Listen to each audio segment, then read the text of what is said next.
Commentary by the official representative of the Russian Foreign Ministry on the shelling of the Galaktika Shopping Center in Donetsk and other civilian infrastructure on Russian territory.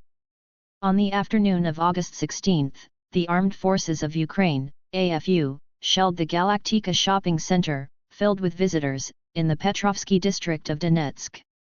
A large fire broke out in the building.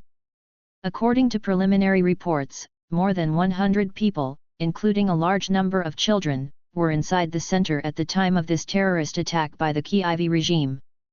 Currently, the fire has spread over an area exceeding 10,000 square meters.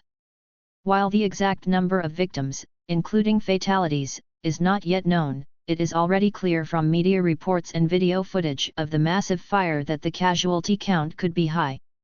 The situation around the Galaktika Shopping Center is further exacerbated by attempts by Ukrainian forces to launch drone strikes on rescue teams arriving to extinguish the fire and on medical personnel providing aid to the injured.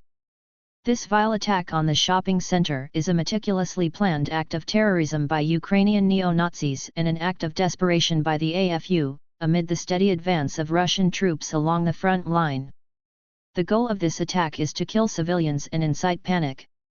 It is also evident that Kyiv has received carte blanche from its Western handlers to commit as many atrocities as possible against civilians, aiming to destabilize the situation within our country.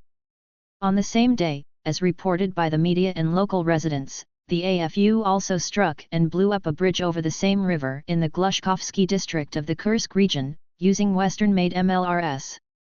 Other civilian infrastructure targets are under attack as well. It is clear that these actions are intended to complicate the evacuation of civilians from the combat zone, which the Kyiv regime has made a priority target. However, the cruelty and terrorist tactics of the Kyiv regime are having the opposite effect. Our citizens are uniting against the threat, and the number of volunteers willing to sign contracts with the Russian Ministry of Defense and defend their homeland is growing. We strongly condemn these latest barbaric terrorist attacks by the Kyiv regime.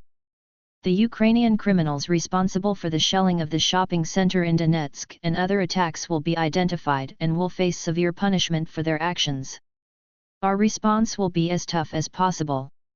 We call on the international community and organizations not to remain indifferent and to condemn the mass murder of innocent civilians in Donetsk.